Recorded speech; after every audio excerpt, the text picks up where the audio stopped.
Neoma, c'est un peu comme si c'était hier pour moi, même si à l'époque ça ne s'appelait pas comme ça, donc je ne dirais pas quelle est l'école que j'ai faite. Et donc je me dis, pour tous ceux qui peut-être vont nous suivre à distance, quels sont peut-être les quelques éléments que je retiendrai de ma carrière et qui peuvent peut-être les aider.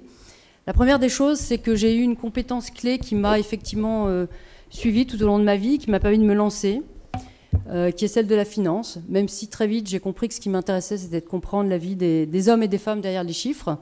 Mais finalement, avoir une compétence première, c'est important, ça permet de construire son parcours. La deuxième des choses, c'est vous dire, et je crois que c'est Anne qui l'a dit, j'ai eu tout un parcours dans l'industrie, et en fait l'industrie c'est formidable. Et on y innove beaucoup, on a aujourd'hui beaucoup d'incubateurs. Alors aujourd'hui je suis dans le pneu. Alors le pneu c'est noir, on se dit mais est-ce qu'il y a encore de l'innovation dans le pneu? Vous n'imaginez pas tout ce qu'on peut faire encore aujourd'hui dans un pneu, encore plus avec l'ère maintenant des véhicules électriques.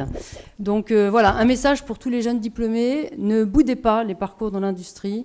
Ils sont assez passionnants et quand on voit tous les enjeux des différentes transitions qui sont devant nous, tout ce qui est la transformation digitale, tout ce qui est autour de la transition énergétique, il y a beaucoup de choses à faire.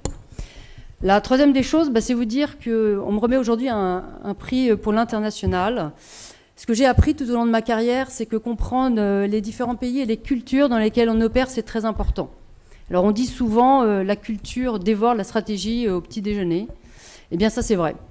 Et donc si vous prenez le temps de comprendre dans quel environnement vous allez travailler, comprendre les cultures et les personnes qui vous entourent, eh bien c'est en général le gage d'avoir une stratégie qui à l'arrivée sera réussie.